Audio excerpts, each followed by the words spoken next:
Francisco, usted fue una de las voces más importantes en un periodo de muchísima soledad en el mundo y de muchísimo miedo como fue la pandemia. También fue una de las voces más importantes en catalogarla, ¿no? Como las limitaciones de un mundo en crisis, en lo económico, en lo social, en lo político. Y en ese momento es una frase muy interesante que dice: nunca se sale de igual manera de una crisis, se sale igual o se sale peor. ¿Usted cómo cree que estamos saliendo, hacia dónde nos dirigimos?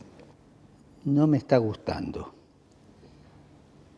En algunos sectores se ha crecido, pero en general no me gusta porque se vuelve selectiva. Fíjate, el solo hecho que África no tenga las vacunas o tenga una mínima dosis quiere decir que la salvación de la enfermedad también fue dosificada por otros intereses, ¿no? Indica algo que no funcionó. ¿Por qué digo esto? Que nunca se sale igual. Porque la crisis te cambia, necesariamente te cambia. Más aún, son momentos de la vida donde uno da el paso adelante. Está la crisis de la adolescencia, la crisis de la mayoría. O sea, en la vida la crisis de los 40, ¿no? Y la vida te va marcando etapas con crisis. La crisis te pone en movimiento, te hace bailar, ¿no? Y uno tiene que de alguna manera saber asumir una crisis. Si vos no la sabés asumir, necesariamente la transformás en conflicto. Y el conflicto es cerrado. El conflicto busca la solución adentro de sí mismo y se destruye a sí mismo, ¿no? En cambio, la crisis es necesariamente abierta, te hace crecer.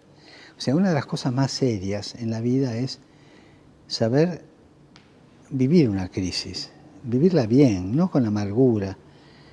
Bueno, ¿cómo la vivimos la crisis? Cada uno la vivió como pudo. Hubo héroes en esta crisis. Puedo hablar de lo que acá tenía más cercano, médicos, enfermeros, enfermeras, curas, monjas, laicos, laicas, que realmente dieron la vida. Algunos murieron. ¿Cuántos médicos murieron? Creo que en Italia murieron unos 60, 60 y algo, ¿no? Dar la vida por los demás es una de las cosas que apareció en esta crisis, ¿no? Los curas también se portaron bien, en general, la mayoría, ¿no? Porque estaban las iglesias cerradas, pero llamaban por teléfono a la gente, incluso curas jóvenes que iban a golpear puertas a los viejitos, ¿quién necesita al mercado? Y le hacían las compras, ¿no? O sea, la crisis te obliga a solidarizarte, porque están todos en crisis, ¿no? Y de ahí se crece. También uno pensaba que la pandemia había sido un límite para muchísimas cosas, ¿no? Un mundo desigual, una crisis ecológica, un individualismo enorme, la crisis de los propios sistemas políticos y de representación. Y uno pensaba, bueno, la crisis va a servir para replantearse una serie de cosas, y lo que uno ve es un poco los factores de poder intentando reproducir las mismas condiciones antes de la crisis. ¿Cómo se puede construir fraternidad hoy en un mundo tan polarizado, tan desigual, con tantos discursos de odio y con el descarte, ¿no? Así como digo que de la crisis no se sale igual, sale mejor o peor, también digo de la crisis no se sale solo. O salimos todos o no sale ninguno. Y la pretensión de salir de la crisis de un solo grupo, por ahí te da una salvación, pero es una salvación parcial, económica o política o de cierto sector de poder, pero no se sale totalmente. Quedas aprisionado por la opción de poder que hiciste, ¿no?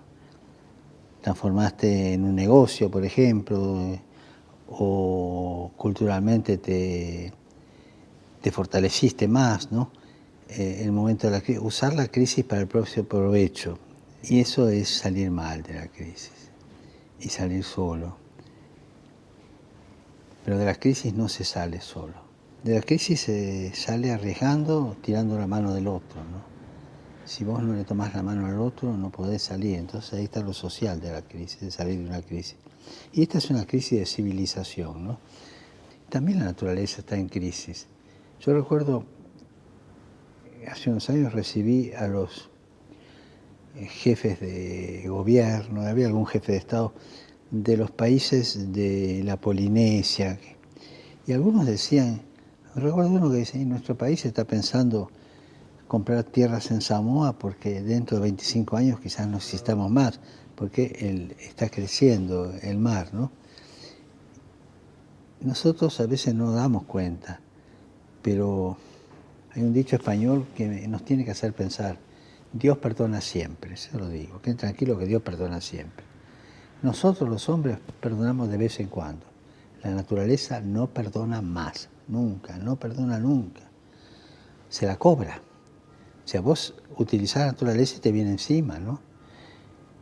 Un mundo recalentado que también nos saca de la construcción de una sociedad justa, fraterna, ¿no?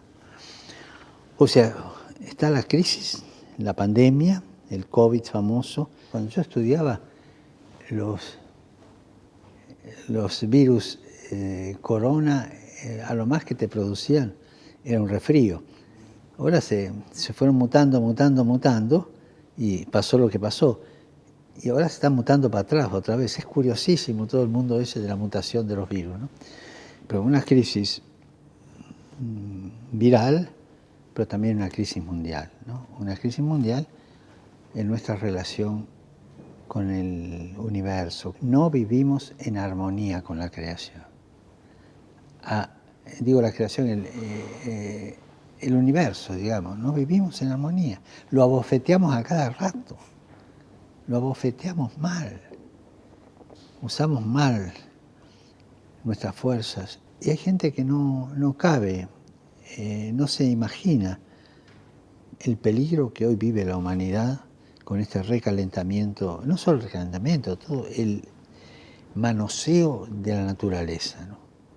Una experiencia personal. En Aparecida, hace 10 años, más, estaba en el equipo de redacción y llegaban las propuestas de los brasileros hablando de cuidado de la naturaleza, de estos brasileros que tienen la cabeza.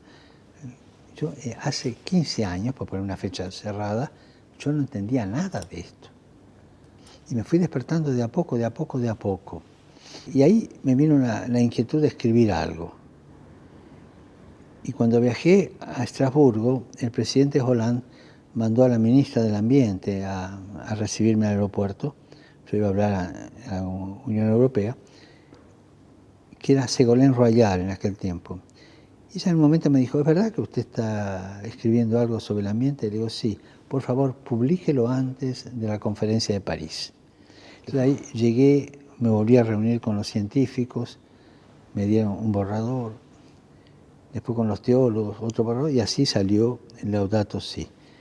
Pero era una exigencia de crear la conciencia de que estamos abofeteando a la naturaleza, y se la va a cobrar, se la está cobrando, ¿no? En Laudato Si, usted da un paso que muchas veces se hablaba solo de ecología separado de las condiciones de desarrollo y separado de las condiciones sociales. El desafío de la humanidad hoy, tal como se lo plantea, es sentar este desarrollo sobre nuevas bases. ¿Cuáles serían en términos económicos, en términos sociales, en términos políticos también? Hablando de una crisis de civilización y una tierra que además dice, no hay más. Está todo unido, es armónico, ¿no? Vos no podés pensar a la persona humana sin la naturaleza, y no podés pensar a la naturaleza sin la persona humana. O sea, aquel pasaje del Génesis, ¿no? Crezcan y se multipliquen y dominen la tierra. Dominar en el lenguaje es, entren en armonía con la tierra para hacerla fructificar, ¿no? Nosotros tenemos esa vocación. Los hombres y las mujeres tenemos esa vocación de entrar en armonía con la tierra para hacerla crecer, cuidar la casa común. Hay una expresión de los aborígenes del Amazonas que me encanta, ¿no? El vivir bien. Ellos tienen esa filosofía del vivir bien, que no es el pasarla bien nuestro porteño, ni la dolce vita italiana, no. Es vivir en armonía con la naturaleza. Y los aborígenes en general de la Amazonia tienen eso, ¿no? Y tienen toda una filosofía, una poesía Bueno, acá hace falta una opción interior de las personas, de las civilizaciones y de los países, ¿eh? Una conversión, diríamos así. Cuando a mí me decían, Laudato Si es una linda encíclica ambiental, digo, no, es una encíclica social, porque no podemos separar la sociedad, lo social, con lo ambiental. La vida de los hombres y las mujeres se desarrolla dentro de un ambiente ambiental. Me viene un dicho español, el que escupe al cielo en la cara se le cae, ¿no? Si vos escupís para arriba, bueno, el maltrato de la naturaleza es un poco esto, ¿no? Claro. Se revierte sobre nosotros, se revierte.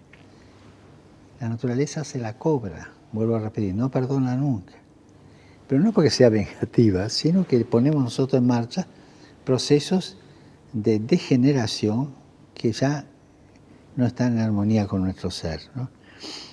Hace unos años yo quedé helado cuando vi la foto de un barco grande que venía de un puerto, creo, de Ucrania o de Rusia, pasar el Polo Norte por primera vez. El Polo Norte navegable, ¿qué quiere decir? Que los hielos se están destruyendo, que los hielos se están disolviendo. ¿Y qué quiere decir? Calentamiento. ¿Qué quiere decir? Fin del universo.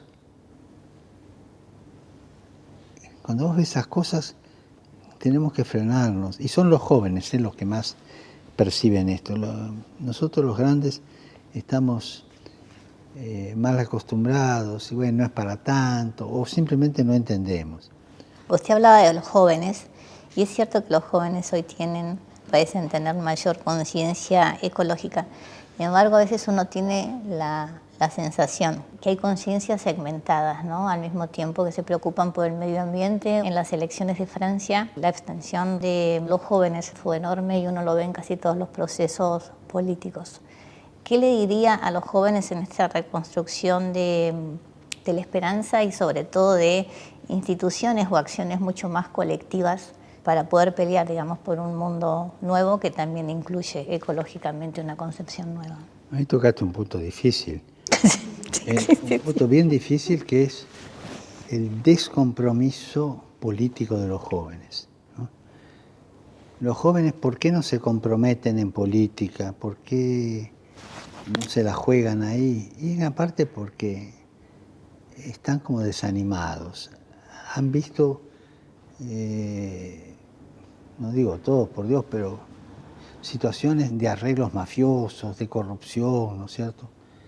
Y cuando un país, los jóvenes de un país ven que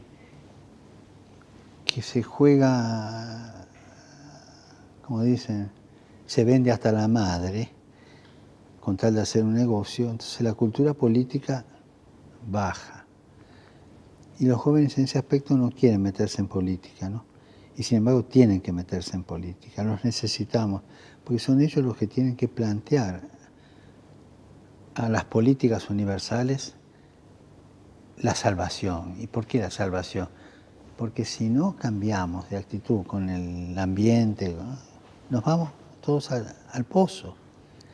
En diciembre tuvimos acá un encuentro muy serio de varios días, científico, teológico, sobre esta situación ambiental. Y el jefe de la Academia de Ciencias, o sea, en Italia es de muy alto valor, dijo, si esto no cambia, mi nieta, que nació ayer, va a tener que vivir dentro de 30 años en un mundo inhabitable.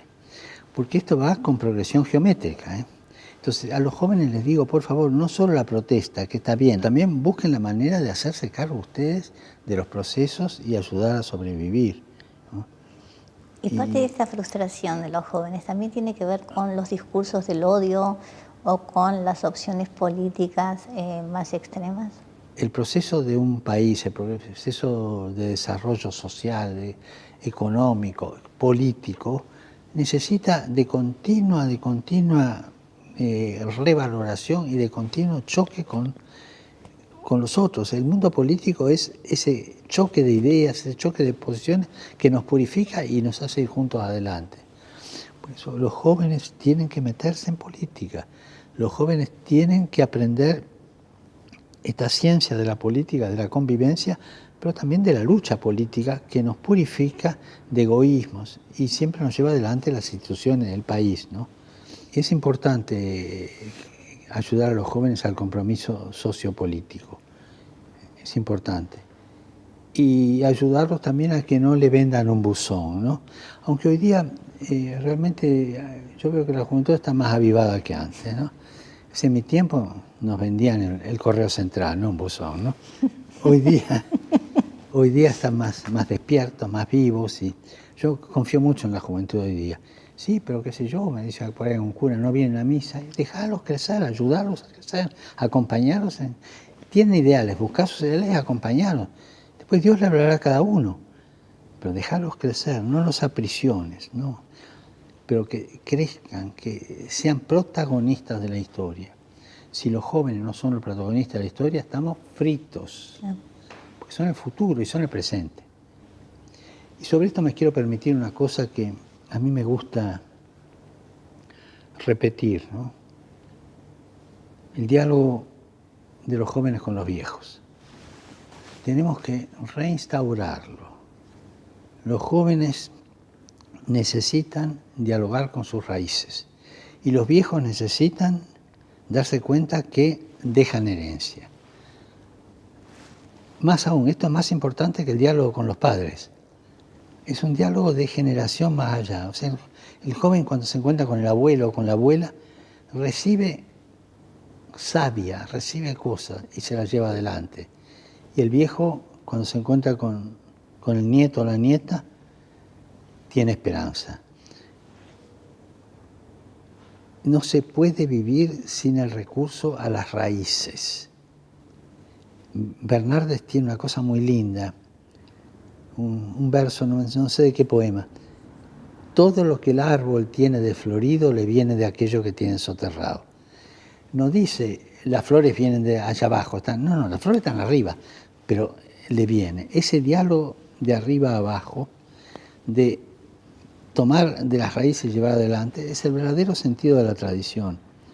Me impresionó mucho una frase de Gustav Mahler, músico, artista, dice, la tradición es la garantía del futuro, no una pieza de museo. Y a veces pensamos en la tradición como algo que no va. No, es aquello que te da vida, siempre y cuando lo hagas crecer. En cambio, lo que está muy de moda como trampa no es este movimiento bueno de abajo para arriba para crecer, sino en italiano yo lo llamo el indietrismo, o sea, el ir hacia atrás, ¿no? Y eso sí es un conservadorismo malsano, venenoso, porque siempre se hizo así. Yo no me juego por un paso adelante. Si me equivoco, no. Si vos tomás la línea de la sana tradición, vas a ir adelante. No, yo me voy, siempre he sido así. Y entonces tenés jóvenes con coraza, jóvenes que en esta civilización parecen almidonados. Quizás esto necesita más explicación, pero voy otra vez a lo esencial. Diálogo de jóvenes con los viejos, porque de ahí se toma el verdadero sentido de la tradición, no el tradicionalismo, no, la tradición que te hace crecer, pero que es la garantía del futuro. Usted habla justamente de tres males de época que tienen que ver un poco con lo que está describiendo, que son el narcisismo, el desánimo y el pesimismo. ¿Qué perspectiva de futuro usted ve que puede generar para construir esta esperanza en los jóvenes y también en los no tan jóvenes? Mira, esas tres cosas que vos nombraste, narcisismo, pesimismo y el desánimo, entran dentro de lo que se llama la psicología del espejo, ¿no? Es decir, bueno, el narciso es claro que miraba al espejo, pero es ese mirarse así, no es mirar adelante, sino mirarse así. Ese volverse sobre sí mismo y estar continuamente lambiendo la propia llaga, por decir algo. Es siempre este movimiento. Cuando lo que te hace crecer es la otra filosofía, la de la alteridad. Filosofía de vida de la alteridad, del confronto, ¿no es cierto? Que cuando no hay confrontación en la vida no se crece, ¿no? Entonces es importante ver esto y tenerlo en cuenta. Estas tres cosas que decís son lo del espejo, o sea, yo vivo para mirarme a mí mismo. Y lo de la lamentación, yo recuerdo una vez una monja que vivía lamentándose, ¿no? Y en el convento la llamaban Sor Lamentela. Y bueno, yo me encuentro, hay gente que se lamenta continuamente de los males de la época. Hay una cosa que ayuda mucho contra este narcisismo, desánimo y pesimismo, que es el sentido del humor. Bueno, es lo que más humaniza. Hay una oración muy linda de Santo Tomás Moro. Yo la rezo hace más de 40 años, todos los días, ¿no? Que empieza pidiendo: dame, Señor, una buena digestión y también algo que digerir. Dame el sentido del humor, que sepa apreciar un chiste, que el sentido del humor es también reírse de sí mismo. Fundamental. Y el sentido del humor relativiza tanto y hace tanto bien, ¿no? Eso va contra ese espíritu de pesimismo, de lamentela, ¿no es cierto? Es Narciso, ¿no? Volver sobre el espejo, ¿no? El narcisismo típico.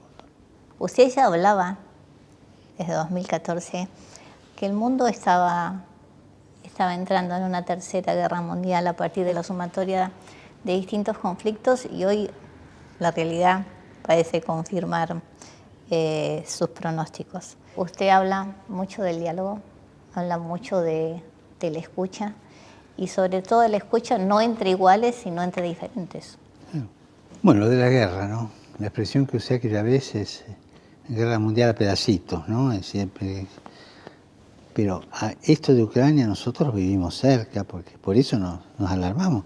Pero pensamos Ruanda hace 25 años. Pensemos Myanmar hoy mismo, Myanmar, ¿no? O sea, esto que vive acá está sucediendo en otros lados de hace tiempo ya, ¿no? Siria hace 10 años que es un calvario, ¿no es cierto? Entonces, Líbano, con las luchas internas, ¿no? Entonces, esto que vemos ahora como la guerra, porque nos toca de cerca, porque una guerra, lamentablemente, es la crueldad al día, ¿no? En la guerra no se baila el minué, no, eso no. En la guerra se mata. Y hay toda una estructura que te favorece esto, la venta de armas. Una vez alguien me dijo, una persona que sabe de estadística, si por un año no se fabricaran armas, no habría hambre en el mundo, ¿no? Creo que llegó el momento de repensar el concepto de guerra justa.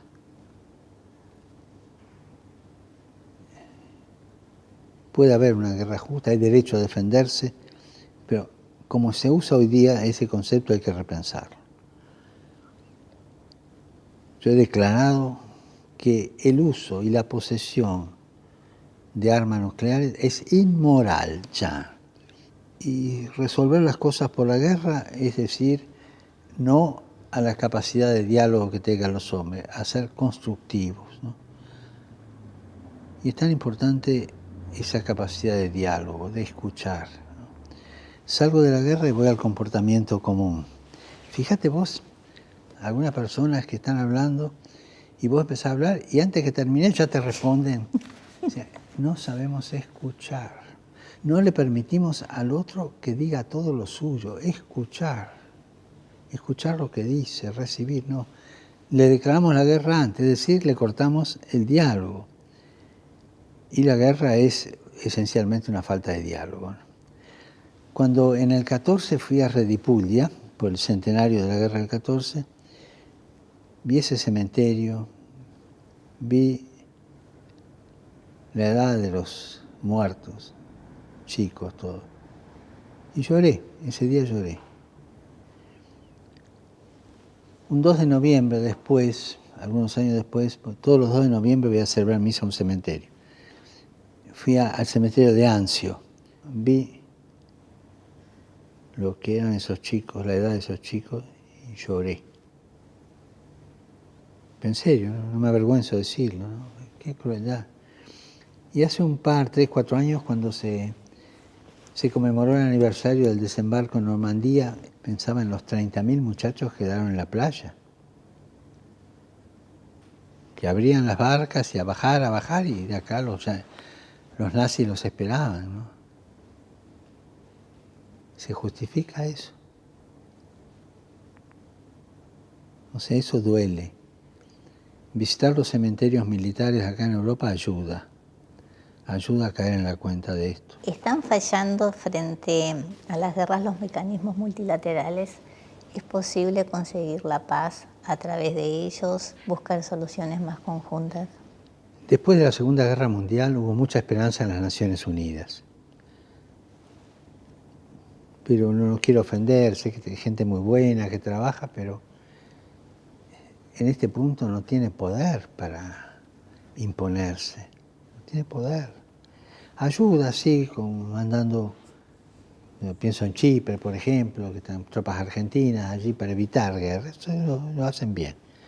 Pero para parar una guerra, para resolver una situación de conflicto como la que estamos viviendo ahora en Europa, aquí, que está más cercana a nosotros, o las que se vivieron en otros lugares del mundo, no tiene poder.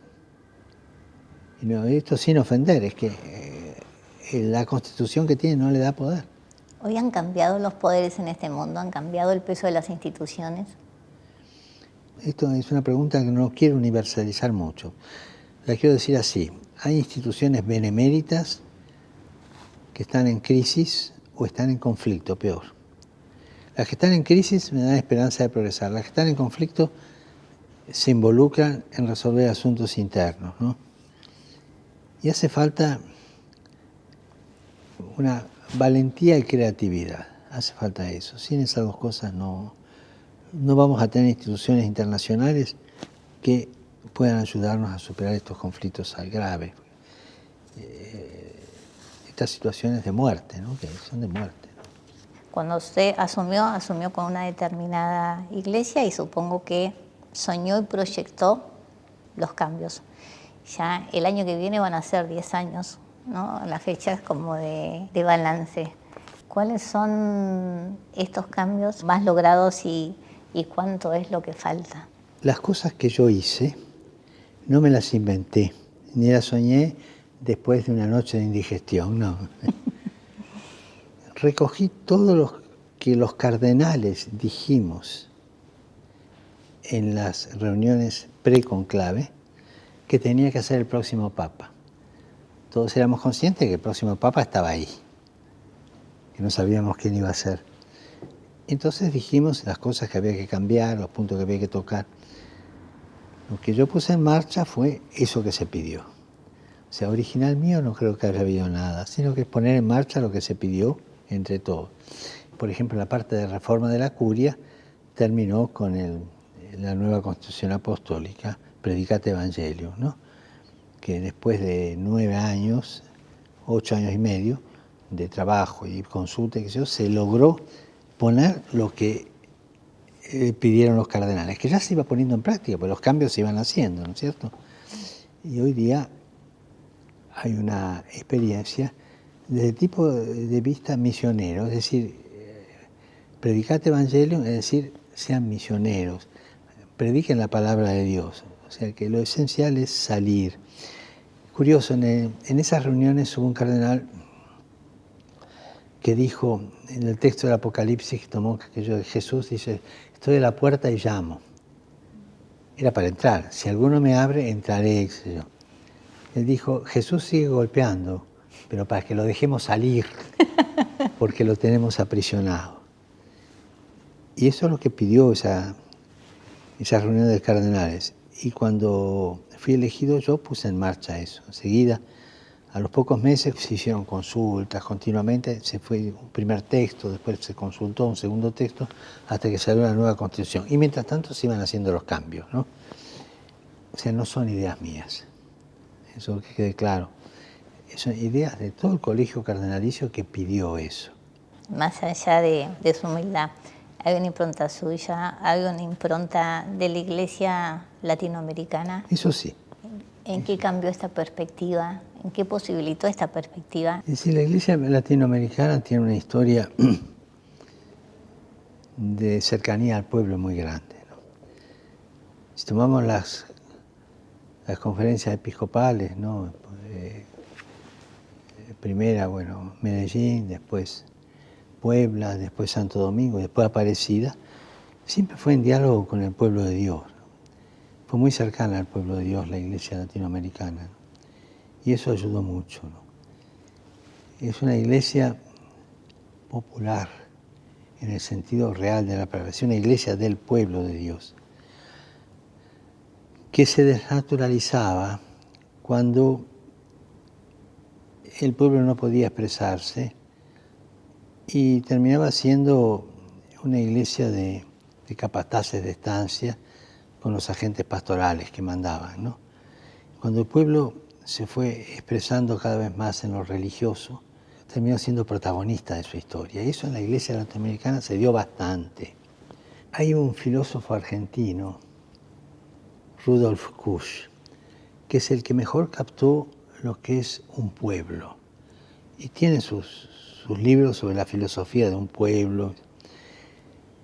Y esto creo que es lo que vivió en parte la iglesia latinoamericana, aunque tuvo conatos de ideologización, ¿no? Por ejemplo, el instrumento de análisis marxista de la realidad para la teología de la liberación fue una instrumentalización ideológica a este camino de liberación, digamos así, de la iglesia popular en el sentido del pueblo latinoamericano, ¿no?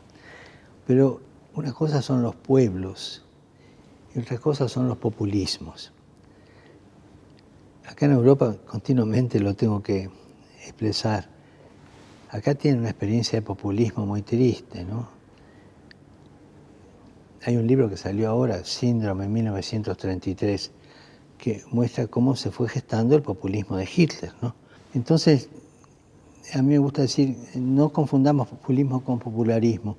Popularismo es cuando el pueblo lleva adelante sus cosas y en diálogo y es soberano, ¿no es cierto?, la soberanía del pueblo. El populismo es una ideología que se mete a reagrupar el pueblo en una dirección, ¿no? Y acá cuando le hablas de fascismo, de nazismo, entiendes lo que es un populismo en ese aspecto, ¿no? La iglesia latinoamericana tuvo, evidentemente, y tiene aspectos de sujeción ideológica en algunos casos.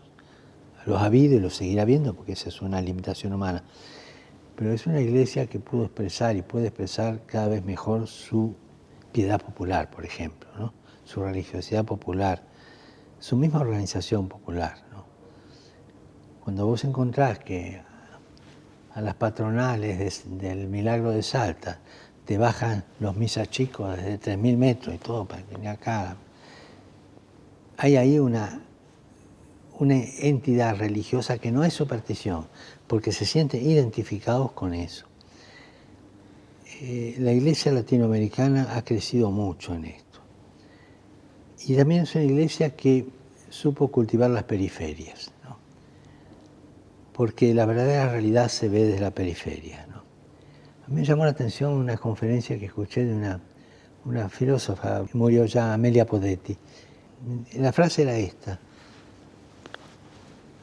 Europa vio el universo cuando Magallanes llegó al sur. O sea, desde la periferia más grande se entendió a sí misma. O sea, la periferia nos hace entender el centro, ¿no? Podrán estar de acuerdo o no, pero si vos querés saber lo que siente un pueblo, andá a las periferias. Las periferias existenciales, no solo las sociales, las existenciales. O sea, andá a los viejos jubilados, son periferias, andá a los chicos, que de alguna manera te reflejan, andá a los barrios, anda a las fábricas, anda donde se juega el día a día, ¿no? Y ahí se muestra un pueblo, anda a la universidad, pero ¿dónde están los pueblos, ¿no? Las periferias, ¿no? A los lugares donde el pueblo se puede expresar con mayor libertad. Y para mí esto es clave. Una política desde el pueblo, que no es populismo, es respetar los valores del pueblo, respetar el ritmo del pueblo, respetar la riqueza de un pueblo.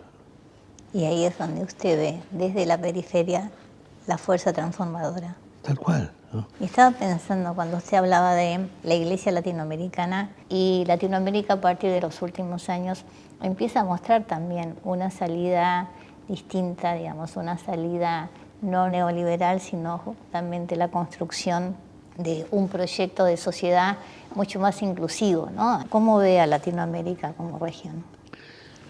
Latinoamérica todavía está en ese camino lento de lucha del sueño de San Martín y Bolívar, ¿no? Que es el sueño de la unidad latinoamericana, con los valores latinoamericanos. Y por supuesto, siempre fue víctima y será víctima hasta que no se termine de liberar de imperialismos explotadores, ¿no? Eso todos los países lo tienen, ¿no? No quiero mencionar porque son tan obvios que todo el mundo los ve, ¿no? Y el sueño de San Martín y Bolívar es una profecía, ¿eh? Ese encuentro de todo el pueblo latinoamericano, más allá de la ideología, con la soberanía de los pueblos, ¿no? Y esto es lo que hay que trabajar para lograr la unidad latinoamericana en este sentido, donde cada pueblo se sienta sí mismo con identidad y a la vez necesitado de la identidad del otro, ¿no? Y no es fácil. Ahí hay 4 principios políticos que a mí me ayudan, no solo para esto, sino incluso para resolver cosas de iglesia. 4 principios que son filosóficos o políticos o sociales, lo que vos quieras. Los voy a mencionar. La realidad es superior a la idea. O sea, cuando te vas por los idealismos perdiste la realidad, tocar la realidad. El todo es superior a la parte. Buscar siempre la unidad del todo. La unidad es superior al conflicto. Cuando vos privilegiás los conflictos, dañás la unidad. Y el tiempo es superior al espacio. Fíjate que los imperialismos buscan ocupar espacios.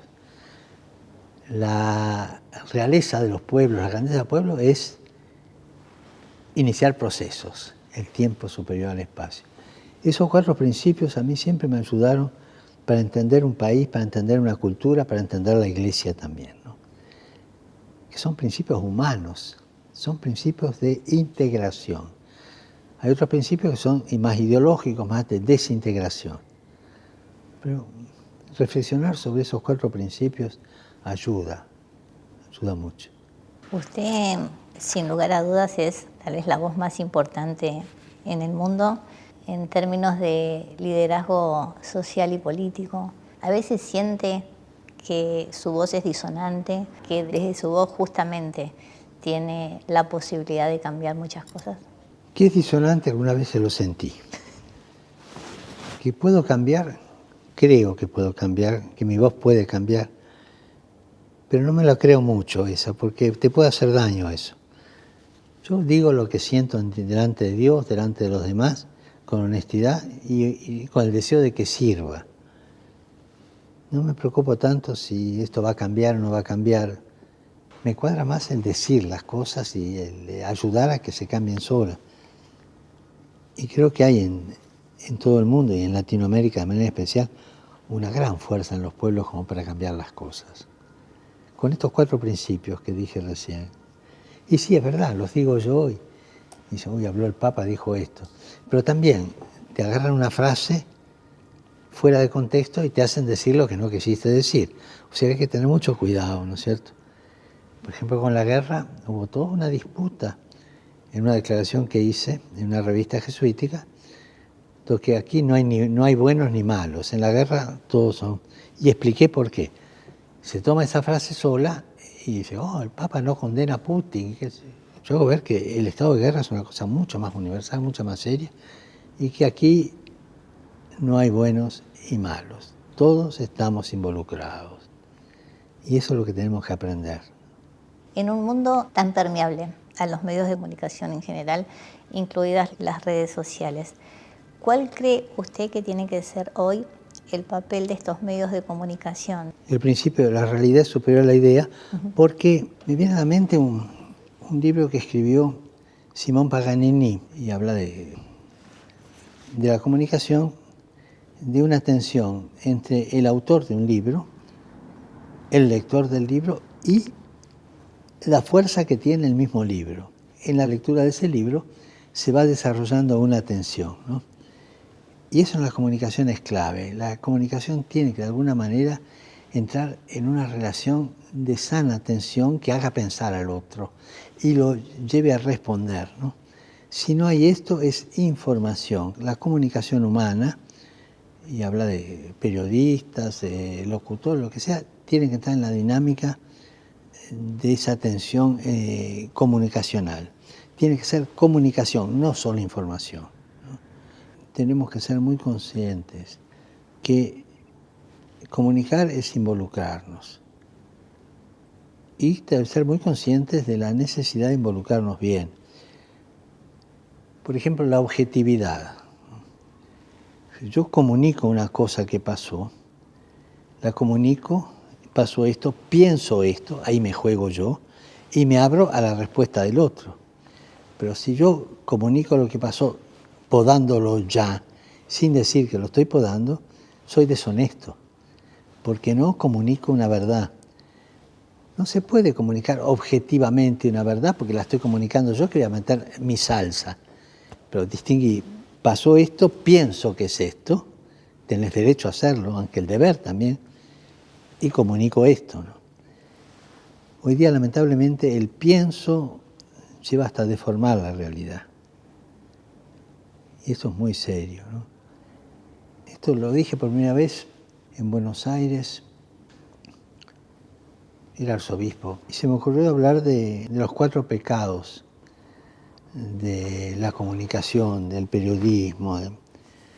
Primero, la desinformación, decir lo que me conviene y callarme lo otro. No, decí todo. No podés desinformar, tenés que informar todo. Segundo es la calumnia. Se inventan cosas. A veces te destruyen una persona con una comunicación.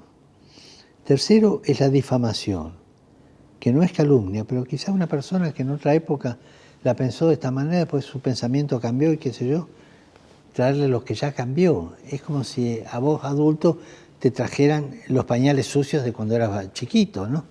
Es decir, era chico, era así, pensaba así, cambió, ahora es así, no difamar. Y el 4 pecado es la coprofilia. Es decir, es el amor a la caca, el amor a la porquería, ¿no? O sea, buscar ensuciar, ¿no? Buscar el escándalo por el escándalo, ¿no? Me acuerdo que el cardenal Quarrachino decía, yo ese diario no lo leo, porque hago así y brota sangre, ¿no? Es decir, solamente escándalos y escándalos, ¿no? Es el amor a lo sucio, a lo feo, ¿no? Creo que un medio de comunicación tiene que estar atento a no caer en la desinformación, ni en la calumnia, ni en la difamación, ni en la coprofilia, ¿no? Sino el valor de un medio de comunicación es expresar la verdad, la expreso la verdad, pero soy yo el que la expreso y ahí le meto mi salsa, pero que quede claro lo que es mi salsa y lo que es el objetivo y la transmito, ¿no? A veces en esa transmisión se pierde un poco la honestidad, ¿no? Y entonces del boca a boca de la transmisión terminás que el primer paso es Caperucita escapándose del lobo porque lo quiere comer. Y terminás, después de la comunicación, en un banquete donde la abuela y Caperucita están comiéndose al lobo, ¿no? Es decir, te cambia totalmente la realidad. O sea, hay que tener cuidado que la comunicación no cambie la esencia de una realidad, ¿no? La comunicación es algo sagrado. Es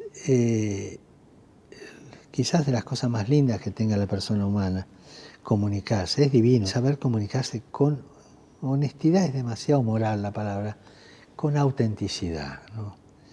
Sin agregar cosas de mi cosecha, sin decirlo. ¿Cómo pasó esto? Yo pienso que debe ser esto, o interpreto de esto, pero que quede claro que sos vos. Hoy día los medios de comunicación tienen una gran responsabilidad didáctica, enseñar honestidad a la gente, enseñar a comunicarse con el ejemplo, ¿no? Enseñar a la convivencia. Pero si vos tenés medio de comunicación que da la impresión que tiene una metralla en mano para destruir a la gente con la selección de la verdad o con la calumnia o con la difamación o con ensuciarlo, Entonces eso nunca hace crecer a un pueblo. Pido mucho que los medios de comunicación tengan esa sana objetividad, ¿no? Que no quiere decir que sea agua destilada, no. El hecho es este, yo pienso así y salís al ruedo, pero que quede claro tu diferencia de lo que pensás, ¿no? Y eso es muy noble, muy noble. Pero si vos hablás con el programa que te impone tal movimiento político, tal partido y qué sé yo, sin decir que es eso es innoble, no es de bien nacido, ¿no? El comunicador, para ser buen comunicador, tiene que ser un bien nacido. Esto que usted llama la globalización de la indiferencia, ¿no? Usted lo utiliza en otros conceptos, pero también tiene que ver con qué tipo de agendas o qué tipo de invisibilidades o visibilidades ponen los medios, ¿no? Sí, cuando yo pienso algunas veces en algún medio que lamentablemente no cumple bien su misión, hay una frase que me viene mucho a mí cuando veo estas cosas de nuestra cultura en general, la cultura mundial actual, ¿no? Que dañan a la misma sociedad, ¿no? No solo los medios, sino decisiones que se toman a veces de un lado para otro. Hay una frase de nuestra filosofía que parece pesimista, pero es la verdad, ¿no? Dale que va, que todo es igual, que allá en el horno se vamos a encontrar.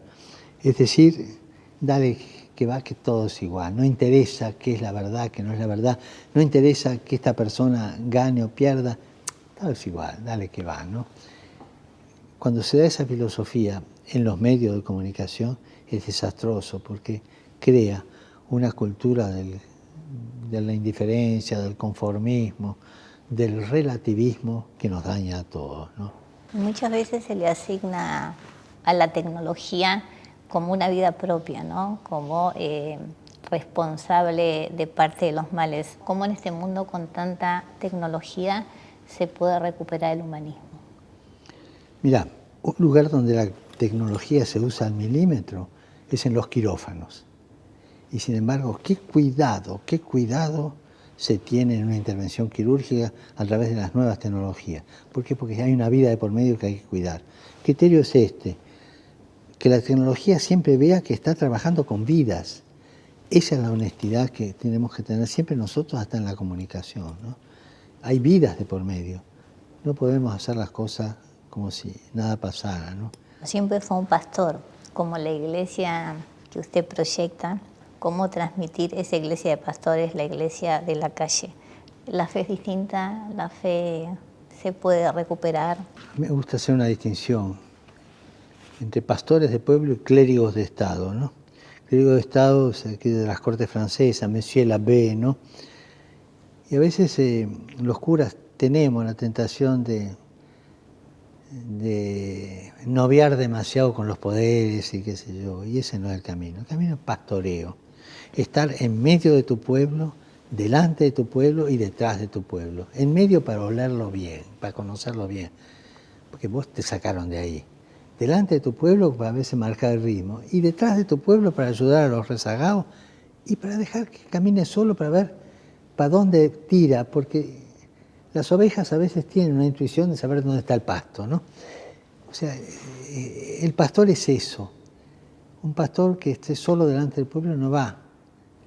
Tiene que estar mezclado y participando de la vida de su pueblo, ¿no? Si Dios te pone a pastorear es para que pastorees, no para que condenes. Dios vino acá para salvar, no para condenar. Eso lo dice San Pablo, no lo digo yo, ¿eh? Entonces, bueno, salvemos a la gente, no nos pongamos demasiado severos, ¿no? Hay una cosa, esto a algunos no les va a gustar lo que voy a decir. Hay un capitel de la catedral de Vézelay. Creo que Vézelay es, no me acuerdo si es 900 o 1100, ¿no? Vos sabés que en aquella época, en el medieval, la catequesis se hacía con las esculturas, ¿no? Con los capiteles, la gente veía y aprendía, ¿no? Y un capitel de Vézelay que me tocó mucho, que es Judas ahorcado y el diablo tirándolo para abajo. Y del otro lado está el buen pastor que lo agarra y se lo lleva con una sonrisa irónica. con eso le está enseñando al pueblo que Dios es más grande que tu pecado, que Dios es más grande que tu traición, que no te desesperes por las macanas que hiciste, que siempre hay alguien que te va a llevar sobre los hombros. Es la mejor catequesis sobre la persona de Dios, la misericordia de Dios. Que la misericordia de Dios no es un regalo que te da, es Él mismo, no puede ser de otra manera. Cuando presentamos ese Dios severo, más que todo el castigo que va, nuestro Dios, el Dios de la misericordia, el Dios de la paciencia, ese es nuestro Dios, no el que desfiguramos nosotros a veces los curas. Si escuchamos ese Dios y si escuchamos a los otros, si escuchamos la diversidad, por ejemplo, el pueblo, podemos construir un discurso distinto al discurso hegemónico. Ah, sí, por supuesto. La hegemonía nunca es saludable, nunca, nunca, nunca. Quisiera hablar de una cosa. En nuestra vida litúrgica, en el Evangelio está la huida a Egipto, ¿no? Que Jesús tiene que escaparse, su padre y su madre, porque Herodes lo quiere matar. Los Reyes Magos, toda esa historia. Entonces la huida a Egipto tantas veces la pensamos como si van en carroza, van tranquilos, van en un burrito, ¿no? Un pintor piamontés acá, hace 2 años, pensó en el drama de un papá siriano escapando con su hijo. Y dijo, ese es San José con el niño. Lo que sufre ese hombre es lo que sufrió San José en esa época. Y es ese cuadro que está ahí, que me lo regaló. El drama de la huida a Egipto es el drama de un papá siriano que escapa con su hijo. ¿Cómo se ve usted como papa? ¿Cómo ve a Bergoglio? ¿Y cómo Bergoglio vería al papa? Bueno, Bergoglio nunca se imaginó que iba a terminar aquí. Nunca. Además, yo vine con la valijita, con lo opuesto y un poquito más, digamos, ¿no? Más aún, dejé preparados los sermones para el Domingo de Ramos, porque pensé, ningún papa va a asumir el Domingo de Ramos, así que yo el sábado viajo ya para... O sea, nunca me imaginé que iba a estar acá, ¿no? Y cuando veo al Bergoglio de allá, un poco toda la historia, las fotografías que hablan, ¿no es cierto? La historia de una vida que caminó con muchos dones de Dios, muchos regalos de Dios y muchas fallas de mi parte, muchas posturas no tan universales, que bueno, uno va aprendiendo en la vida a ser universal, a ser caritativo, a ser menos malo, ¿no? Que yo creo que todas las personas son buenas, ¿no? Pero, o sea, veo a un camino, a un hombre que caminó, que tomó una senda y con altos y bajos, tantos amigos lo ayudaron a seguir caminándola. Yo no, mi vida no la caminé nunca solo. Siempre hubo en mi vida hombres y mujeres, empezando por mis padres, mis hermanos, uno está vivo todavía, que me han acompañado en eso. O sea, no me imagino una persona solitaria, porque no lo soy, ¿no? Sino más bien una persona que caminó su vida, que estudió, que trabajó, que se metió a cura, que hizo lo que pudo. No sé, no se me ocurre pensarme de otra manera, ¿no? ¿Y cómo miraría Bergoglio al papa? No sé cómo lo miraría. Yo creo que en el fondo diría, pobre tipo, la que te tocó. No sé, pero no es tanto trágico ser papa, uno puede ser un buen pastor. Tal vez lo miraría como lo miramos todos, lo descubriría. Sí, puede ser. Pero no se me ocurrió hacer la pregunta, meterme allá, no se me ocurrió. Me voy a pensar. ¿Y usted siente que cambió mucho siendo papa? Me dicen que cosas que estaban en germen en mi personalidad afloraron, en ese sentido, ¿no? Que me volví más misericordioso. Es una cosa que gané misericordia, ¿no? Yo, en mi vida tuve periodos rígidos que exigía demasiado, ¿no? Y después me di cuenta que por ese camino no se va, ¿no? Que hay que saber conducir esa paternidad que tiene Dios. Hay una canción napolitana muy hermosa sobre el Padre, ¿no? Y dice, el Padre sabe, o sea, lo que te pasa a vos, sabe pero se hace el que no sabe. Ese saber esperar a los demás propio de un padre, ¿no? Sabe lo que te está pasando, pero se las arregla para que vos solo vayas adelante y él te está esperando como si nada sucediera, ¿no?